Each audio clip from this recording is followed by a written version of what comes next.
somos filhos de Deus e ter mais prazer em ser escravo da carne. Nós não podemos dizer que somos espirituais, que andamos pelo Espírito, se quando nós saímos pela porta da igreja, nós não só andamos, mas nos jogamos na carne, vivemos como queremos, fazemos o que queremos, nos comportamos como queremos. Porque não há integridade em viver assim. Não há integridade em você dizer que é uma coisa e viver totalmente diferente daquilo que você diz que é. Porque ser íntegro de coração é você viver por aquilo que você acredita. Ser íntegro de coração é você ter uma conduta reta, é você ter convicção bem definida, um alto nível de dedicação naquilo que você crê e no que você se dedica a fazer. Isso é ter integridade. Alguém que é coerente com as suas ações, com as suas decisões e com seus pensamentos. Então, se eu penso uma coisa, creio uma coisa, as minhas ações são coerentes com aquilo. O meu modo de viver é coerente com aquilo. Ou seja, se você é filho de Deus, viva como filho de Deus. Se você é filho de Deus, então viva para fazer a vontade do seu Pai. Se você diz que é espiritual, então viva pelo governo do Espírito. Porque não adianta você com a boca dizer que você vive pelo Espírito, se o que você manifesta são os frutos da carne. Não há integridade em viver dessa forma. E Deus está olhando o nosso coração e buscando homens e mulheres íntegros, retos de coração. Colossenses 1:22 vai dizer assim: agora, porém, Cristo vos reconciliou no corpo da sua carne mediante a sua morte, para vos apresentar perante Ele santos, íntegros e inculpáveis. É isso que o Senhor espera de nós. Foi por isso que Ele morreu na cruz do Calvário. Foi por isso que Ele nos reconciliou com o Pai através da sua morte, através do corpo da sua carne, mediante a sua morte, que é a crucificação. Para quê? Para que a gente seja apresentado diante dele agora santos, íntegros, irrepreensíveis, inculpáveis. Então nós precisamos ser íntegros. Então seja íntegro, seja homem e uma mulher irrepreensível. Por quê? Para que a gente seja achado da maneira que Deus espera de nós, porque o Senhor espera nos encontrar, como está lá em 1 Tessalonicenses 5:23. Vai dizer assim: o mesmo Deus de paz vos santifique em tudo, e que o vosso espírito, a vossa alma e o vosso corpo sejam conservados íntegros e irrepreensíveis na vinda do vosso Senhor Jesus Cristo.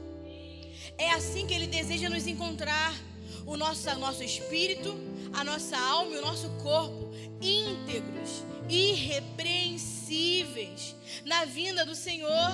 Então temos que ser achados íntegros, temos que ser achados irrepreensíveis. Para quê? Para que o nosso lugar não seja dado junto com os hipócritas, como está lá em Mateus 24:51. Para que o nosso lugar, quando Ele voltar, como está escrito em Mateus 24:51, aqueles que não forem encontrados prontos, preparados da maneira que Ele deseja encontrar a sua igreja, o seu lugar vai ser dado junto com os hipócritas, junto com os fariseus, ou seja, junto com aqueles que não têm integridade de coração, porque diziam ser algo e viviam completamente diferente daquilo que diziam que eram, porque pregavam uma coisa e viviam outra. Então, nós não podemos ser um crente camaleão. Sabe o que é um crente camaleão? Aonde toca, se adapta. Aonde entra, você muda completamente. Um crente camaleão se adapta a tudo, a qualquer ambiente, a qualquer pessoa. Nós naturalmente chamamos isso de falta de personalidade. Podemos até chamar de imaturidade, mas Deus vai chamar de falta de integridade. Porque uma hora você não aqui é muito bom, aqui prega a palavra da verdade. Aí você sai, não, ali que prega a verdade. Ali já não era muita verdade assim. Ou você vai para um lugar e fala assim, não, eu creio que você está certo, mas é porque eu não quero chatear o fulano, então vou fazer como ele quer. Falta de integridade. Quando você não vive pelas suas convicções, quando você se molda a tudo, querendo se encaixar em tudo, porque você não quer ficar mal com ninguém, só com Deus. Paulo, ele era ímpio. Saulo era ímpio, perdido, um homem maldoso, que perseguia e matava cristão, mas era íntegro de coração, muito mais do que muito crente hoje. Ele tinha caráter, ele não vivia de aparência, ele não estava preocupado com o politicamente correto. Quando ele entendeu qual era o chamado dele, quando a convicção dele diante de Deus, sem o esclarecimento de quem era Cristo, e ele achava que estava servindo a Deus, ele era convicto com aquilo, ele viveu, deu a sua vida por aquilo. Então, quando ele entendeu que ele tinha que matar crente, ele foi matar crente. Ele foi matar os cristãos.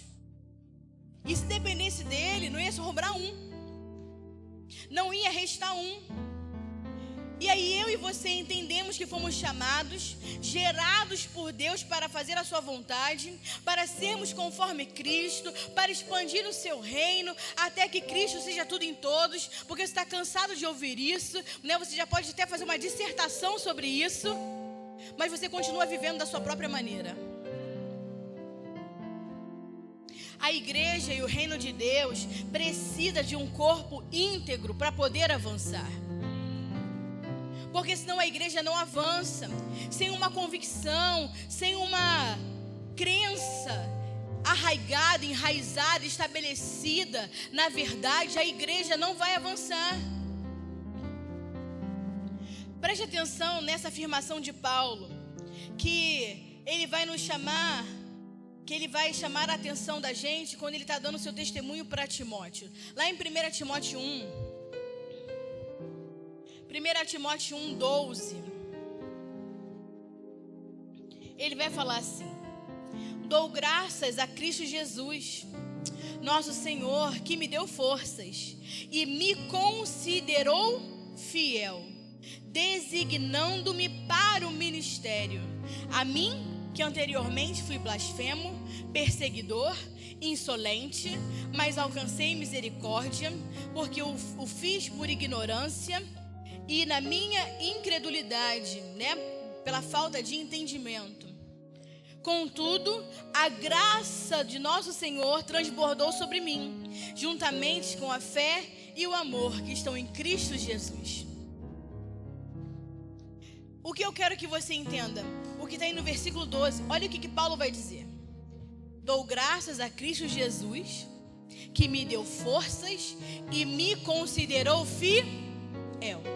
Primeiro Jesus o considerou fiel, para depois o designar ao ministério.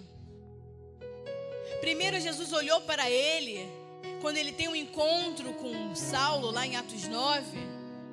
Ele teve um encontro com Saulo porque o considerou fiel, porque viu integridade no seu coração. E por ter visto, mesmo ele sendo o que ele era, um perseguidor de cristão, ele considerou o coração de Paulo reto, o coração de Paulo íntegro, o coração de Paulo fiel à sua crença e à sua convicção. E quando viu a sua integridade e a sua fidelidade, vai designar